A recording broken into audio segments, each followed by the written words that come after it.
Hello, and welcome to another session on using the new Blender for video editing. Today, I wanted to mention quickly something about the new version of Blender, Blender 2.92. There's something interesting that I've learned about it.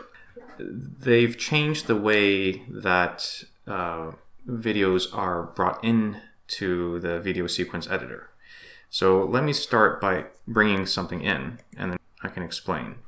So I've got over here, I've got this video, and this is a good example because it's not a standard aspect ratio. If I go down over here into source and expand that out, you can see the resolution here is 1280 by 536.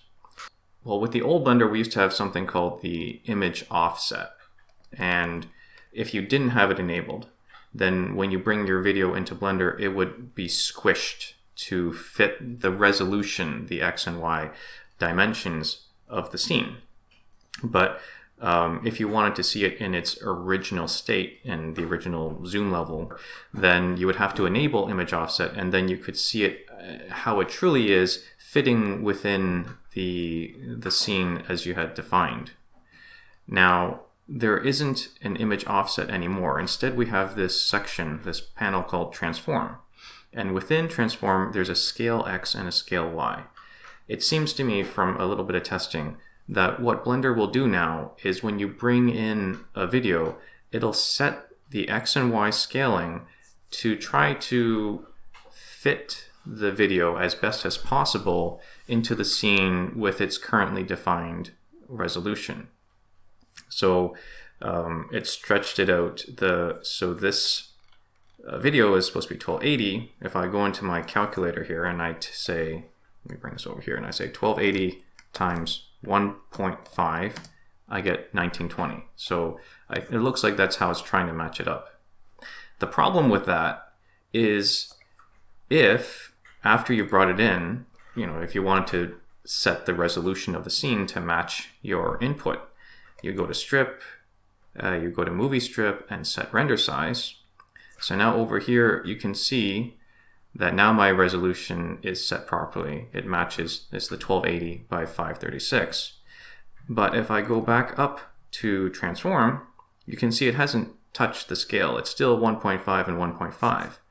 And if I go back to over here, and I zoom this out a little bit,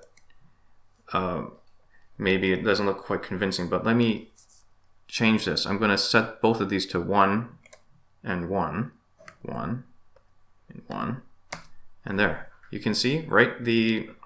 So maybe it's a bug. I don't know if you would call that a bug, but I wouldn't call it a feature either, where if you bring it in, so Blender's setting the scale, which is nice, but then we have to be aware that if we're going to change the resolution of our scene after we brought it in, then we have to make sure we go into scale and adjust that value as well. Otherwise, we're getting like some kind of zoomed in version of the original video.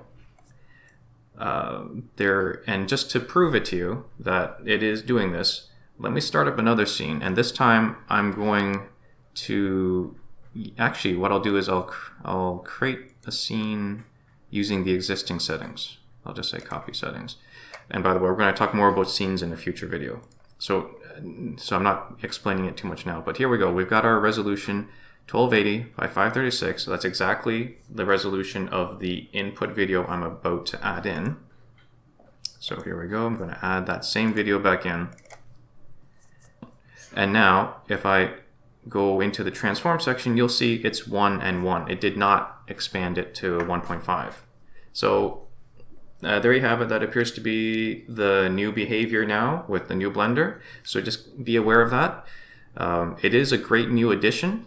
By having this transform instead of image offset, it allows us to do things like have a very high resolution video that we can pan around in and zoom in and out, and all through keyframing, which is something we'll talk about in the future. But that's it for this video. Hope that was informative. If you did like it, please do give it a thumbs up. Subscribe so you can see more content. And that's it for today. Bye now.